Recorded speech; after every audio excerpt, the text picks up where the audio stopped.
the rocketry business for decades, Yeah. who say about you that you don't know what you don't know.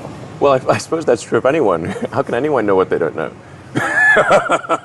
But when critics say you can't do this, your answer to them is, we've done it.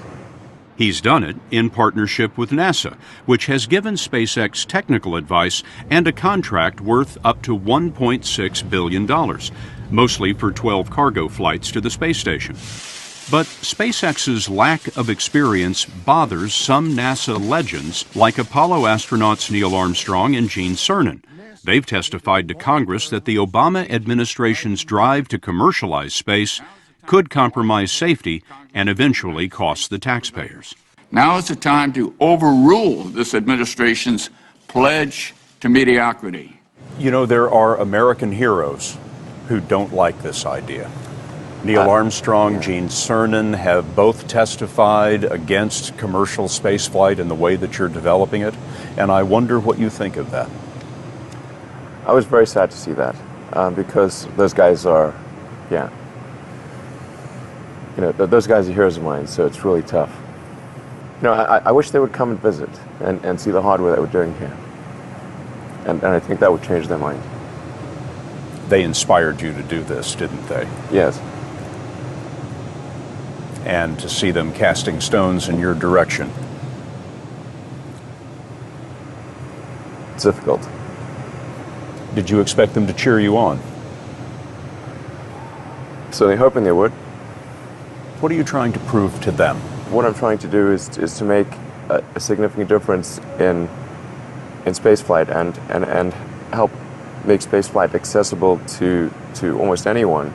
And I would hope for as much support in that direction as we can receive. Offer me money. Offer me power. I don't care. So you just don't care. You want to share what you have to say. I'll say what I want to say, and if the consequence of that is losing money, so be it. Okay. No, wow. Okay. No, You don't do the headphone thing?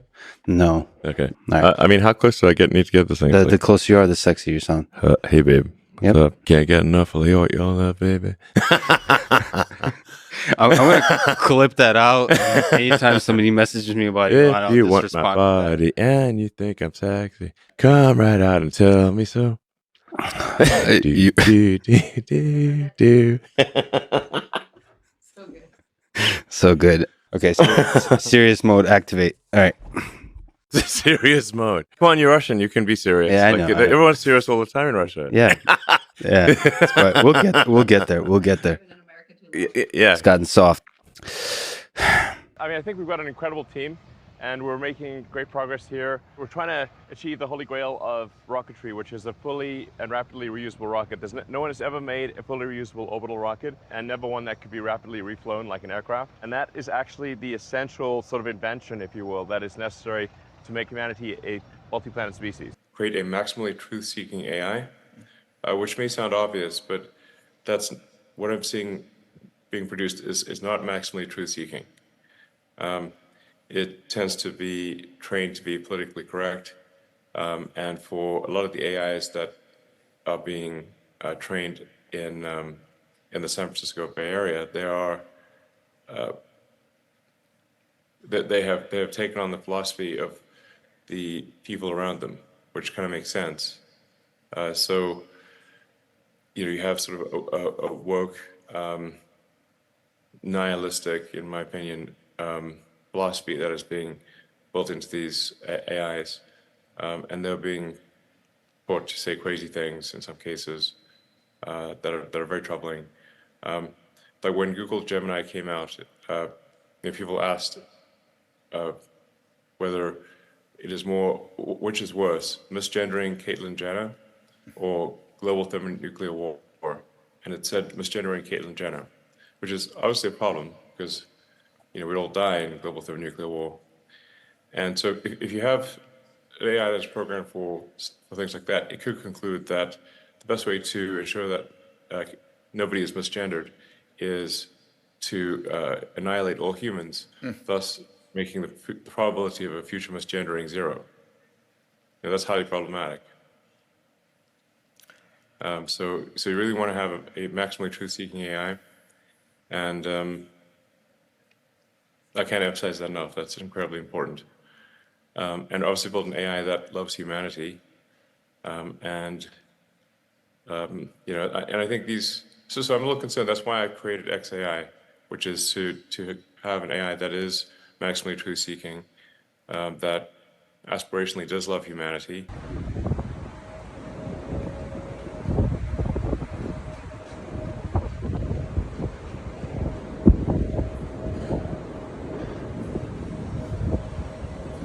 Curious about the nature of the universe, and I want to go out there, and I want humanity to be out there exploring the stars, maybe meeting alien civilizations. Maybe in some cases we see the ruins of a long dead alien civilization, but they were very strong for 10 million years. The kind of stuff that you see in Star Trek, in a non-dystopian sci-fi book or movie or show. And so I have a philosophy of curiosity of like, I just want to know what's going on. And in order to know what's going on, we must have an increase in the scope and scale of consciousness. We must expand as consciousness. We must grow humanity, and we must extend humanity in order to comprehend to understand the universe, or even what questions we should ask about the answer that is the universe. The fundamental good that Tesla does, I think, it's not measured by profit, but rather by how many years will Tesla have accelerated the transition to sustainable energy. This is how I think one should look at it. This is your measure of success. Yes, yeah.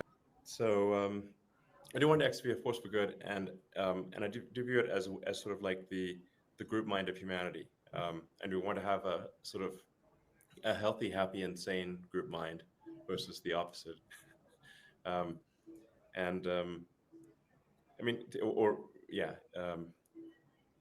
So I want it to be just like the best source of truth. Like if you're trying to understand what's going on in the world, that it has the most accurate, the most up-to-date information about anything large or small. So it gives you the best understanding of what's going on in the world, anywhere, anytime. On the moon to Mars, and build a self-sustaining city on Mars. I do think that that there is a fork in the road of human destiny where if we can establish a self-sustaining city on Mars, with the key test being if the resupply ships from Earth stop coming for any reason, does Mars continue to prosper or does it die out? At the point at which Mars is able to prosper and grow on its own, the probable lifespan of consciousness is dramatically greater because we are no longer dependent on everything going right on Earth. There's always some possibility of self-annihilation on Earth with the World War III or a super virus or a meteor like that destroyed the dinosaurs. We know from the fossil record that there've been many mass extinction events. So the question that I sort of am always wondering about is, will the civilizational arc continue to ascend such that we can make Mars self-sustaining before the civilizational arc descends? Because the window of opportunity to make life multi-planetary exists now for the first time in the 4.5 billion year history of Earth. Yeah. Elon, let's assume that we get there and you're there. You'd be the elder statesman. You'd have the moral authority of Mars. How do you run Mars? There's this point that I think I want to just emphasize again, it's more important than the form of governance on Mars or who's there in the early days. What really matters is that Mars is self-sustaining, that we are truly a multi-planet species, and such that we've achieved planetary redundancy. So that if something, and obviously we should do everything possible to make sure life on Earth is great, but there's always some risk of an annihilation event on Earth. Yeah. like I said, self-annihilation or some natural disaster. And so the probable lifespan of consciousness increases dramatically as soon as we are a multi-planet species, with the key test being, can Mars survive if the resupply ships stop coming? So getting, like, the first missions to Mars are not that important. What matters is, can you get sufficient tonnage to Mars such that Mars can prosper on its own? And that means it has to have all of the ingredients of civilization. It's not just that you need to build, for example, a chip factory on Mars or chip fab on Mars, but you need the ability. I think it can be done in 30 years. Wow. So if provided there's an exponential increase in the tonnage to Mars with each successive Mars transfer window, which is every 2 years. So every 2 years the planets align and you can transfer to Mars. I think in roughly 15, but maybe as few as 10, but 10 to 15-ish Mars transfer windows, if you're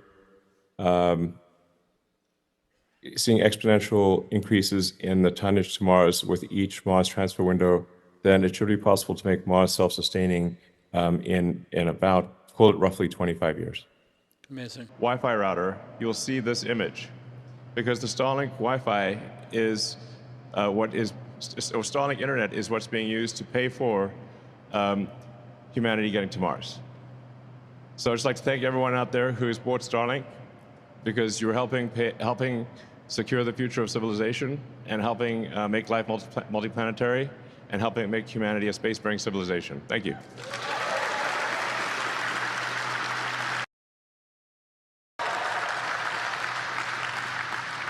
This is the first new city made in America in, I think, quite a few decades.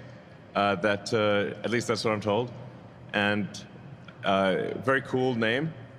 And it's named that because it is where we're going to develop the technology necessary to take humanity and civilization and life as we know it to another planet for the first time in the 4.5 billion year history of Earth.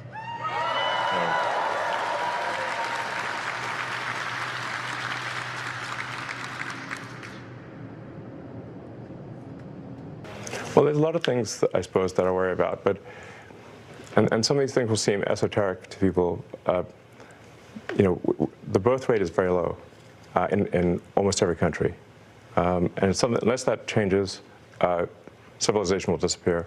America had the lowest birth rate, I believe, ever. That was last year. Places like Korea, the birth rate is 1/3 replacement rate. So that means in 3 generations, Korea will be 3 or 4% of its current size. And nothing seems to be turning that around. Humanity is dying. And people, it's just not something we evolved to react to. And I worry generally about the strength of America. America is the central column that holds up all of Western civilization. So if you've got the temple of Western civilization, America is the central column. If that column fails, it's all over. You can't run off to New Zealand or some other place. It's over. So either we strengthen that column and make sure America is strong and will be strong for a long time, or that roof's coming down. I don't know what's going to happen in 10 years, but the rate at which AI is progressing, I think we might have AI that is smarter than any human by the end of this year, and I would say no later than next year. Wow. And then probably by 2030 or 2031, call it 5 years from now, AI will be smarter than all of humanity collectively. Just to ensure that anything that's within my control maximizes the good outcome for humanity. I think anything else would be short-sighted, because obviously I'm part of humanity, so I like humans. Pro-human. That's a daily occurrence. Yes. So I mean, it does get me down at times. I mean, it makes me sad, but I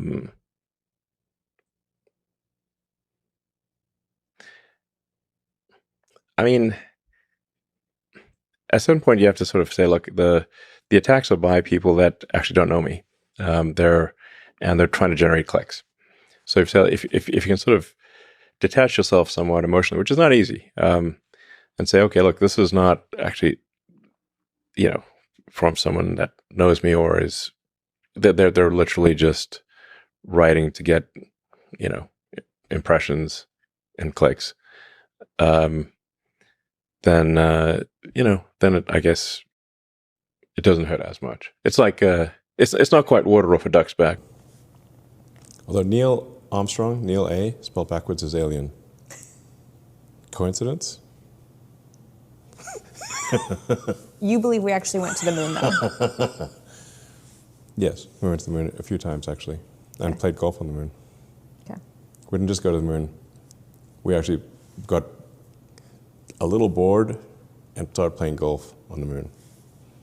But why didn't the flag move? There's like that conspiracy That was the jump theory the shark moment. about the flag? No, the playing golf on the moon. Oh, okay. They literally did. No, I understand that. Yeah. Whacked a golf ball on the moon. There's no gravity though, right? So There is gravity, 1/6. If it wasn't gravity, you just float away. Okay. There's no atmosphere. Okay, fair. But there is 1/6 gravity. There are three things that I think are important. Truth, curiosity, and beauty. Mm-hmm. And if AI cares about those three things, it will care about us. On which part?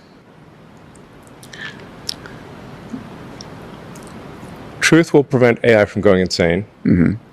Curiosity, I think, will foster any form of sentience, meaning like we're more interesting than a bunch of rocks. Yeah. So if it's curious, then I think it will foster humanity.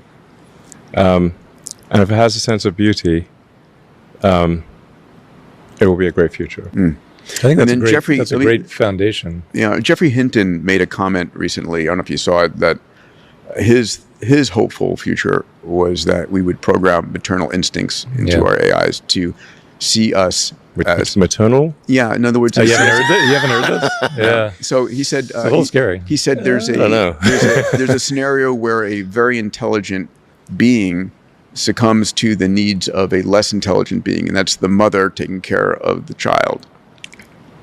Do you think that we might have a singularitarian, like an ASI that achieves dominance and suppresses others? And do you imagine that ASI could be a means to stabilize the world and humanity? Darwin's observations about evolution will apply to AI, just as they apply to biological life. They will compete with each other? Yes. A lot of times, people are reduced to the dumbest thing they ever did.